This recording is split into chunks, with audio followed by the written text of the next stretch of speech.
Good evening. We begin with Sudan as the fighting between rival forces enters its second week. Thousands of American citizens are caught in the crossfire between opposing factions of the country's military. This is the capital, Khartoum. Gunfire today echoing through its streets. A planned ceasefire so far failing to stop the fighting. Tonight, several countries are planning emergency evacuations of their diplomats, including the United States. CBS's Imtiaz Tyab is at our London bureau tracking it all. Imtiaz, good evening.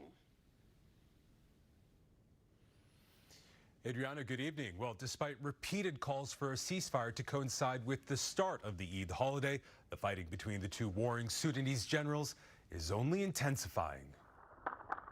The sound of gunfire crackles across Khartoum as thick black smoke billows above the Sudanese capital. After a week of intense fighting, the city's main hospitals are at breaking point. Medicines are running out, electricity is in short supply, and more wounded are arriving desperate for help.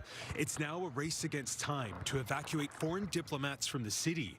These Saudi nationals are among the first to flee Sudan as they stepped off an apparent evacuation ship at the Saudi port of Jeddah. Sudan's military chief and president Abdel Fattah al-Burhan has also announced the evacuation process for several other countries, including the U.S., as forces loyal to Burhan remain locked in an increasingly violent power struggle with Mohammed Hamdan Dagalo, Sudan's vice president and commander of the paramilitary Rapid Support Forces. Over the past week, more than 400 people have been killed in the fighting, including an American citizen. In several parts of the Khartoum, the capital, there are rotting bodies of our youth in the streets, some of them being eaten by the dogs, and no one is safe in Khartoum. An estimated 16,000 to 19,000 American citizens also remain trapped in Sudan, and there are reportedly no plans to evacuate them from the country.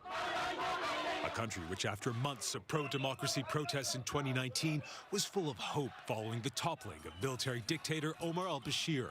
Both Burhan and Hamdan served under Bashir until they turned on him to join the protest movement. Since then, the two generals have repeatedly promised to take Sudan towards civilian rule and have instead turned their guns and large armies against each other.